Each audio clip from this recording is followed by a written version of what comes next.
Welcome back. Now let's talk about some very interesting scenario of running property, and I'm sure you can find someone in your family who has dealt with this problem, and I'm pretty sure there is a 50% chance that you are also involved in this.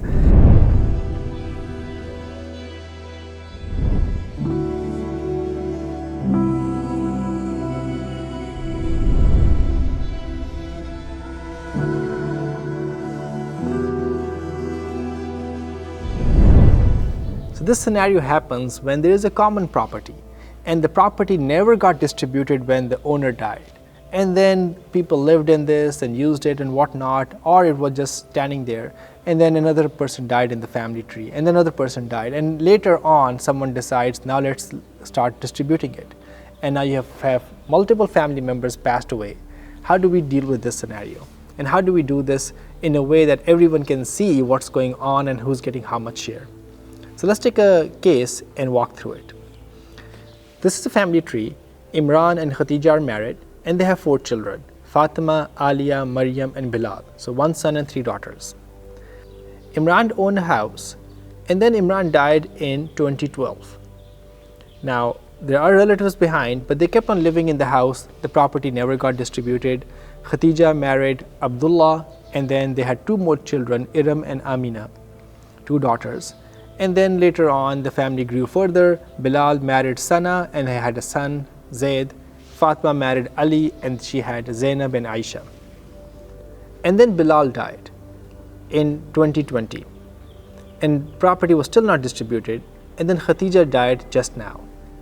So now we're dealing with the scenario of 3 people died in the family tree. The value of the properties are going to be assessed for now. Although Imran died way back and then Bilal died and Khatija died, but now we are distributing the property, so the value should be assessed for times right now rather than looking back at those dates. But when we look at the relatives, we're going to go back to the date of the deaths of each person and see who were the relatives present at that time. So right now the value of the house is $300,000, and then when Bilal died, the value of his property right now is $100,000. So this is in addition to the house, the other things that Bilal owned. And Khatija's properties are $50,000. So in total, we look at it, we have $450,000 to be distributed in total. But we'll take it step by step. So what we do first is we go to the first death of Imran. We put in the date of the death, and the distributed property right now for Imran is $300,000. His relatives are, at that time, is 1 wife, 1 son and 3 daughters. So let's just solve this out. Wife will get 1/8, and then we want to assign anything to the daughters. In table 1, in table 2, son gets 7 with the share of daughters within it. Now there's 1 son and 3 daughters, so the total shares need to be 5.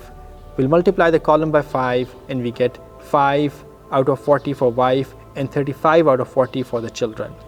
The value of each share for the children is 7. Son is going to get 2 shares, so he's going to get 14, and each daughter is going to get 1 share, which is 7.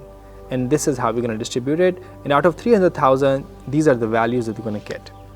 So when we are dealing with a running property, because we're going to do another calculation now and then another one, let's create a separate table or separate list of relatives and put how much they are getting in each step of the distribution.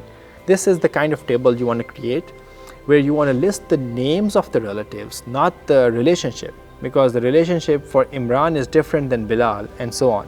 So write down the names: Khatija, Bilal, Fatima, Alia, Maryam, and how much value they are getting, how much money they are getting at step 1.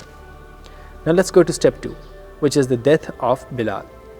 We write the distributable wealth for Bilal, which was his property plus the amount he's going to get, he was supposed to get from his dad. So now his distributed property is $205,000. His relatives at the time of his death are, you can see Bilal has a mother, Bilal has a wife, Sana, and then Bilal has a son, Zaid. In addition to that, Bilal has 3 real sisters, Fatima, Alia, Maryam, and then Bilal also has 2 maternal siblings, maternal sisters, Iram and Amina. So let's write them down. We look at table 1, wife gets 1/8, mother gets 1/6, and then the rest of the shares will go to the son from table 2. There's only one wife, mother, and one son, so we don't have to use any multiplier. We get the shares of these family members, and we figure out the value that they're going to get. Now let's take these values and insert it back to our running property table. We're going to say that his wife is a new addition to the list, and we'll add her name. Over here we see Khatija, who is the mother of Bilal, is going to get $34,166. Then we're going to add the two other relatives who are going to get shared now: Sana, the wife of Bilal, and Zaid, the son of Bilal. On this table, first we'll strike out Bilal because Bilal has now died. So his property now goes to Khatija, which is the mother, and we write her share down. And we added two more relatives, Sana and Zaid, to the list, which is the wife of Bilal and the son of Bilal.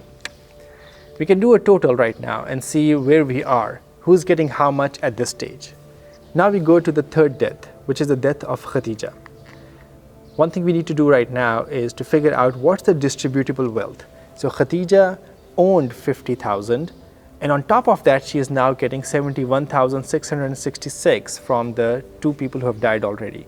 Her distributable death now becomes 121,666. Her relatives at the time of her death are her husband Abdullah, and then she has 3 daughters from Imran and 2 daughters from Abdullah, so she has 5 daughters. And then there is also son of Bilal, so she also has a son's son. So we list them down, and then we do our typical calculation. Husband gets 1/4 because children are present. The 5 daughters will get 2/3, and then we are dealing with a denominator of 12, out of which husband is getting 3, daughters are getting 8. We are left with one more share, and that's going to go to son's son from table 2. So this is how we're going to distribute this. We have 5 daughters, so let's use 5 as a multiplier to multiply this whole column. So we are dealing with whole numbers, and we get 15, 40, and 5 out of total of 60.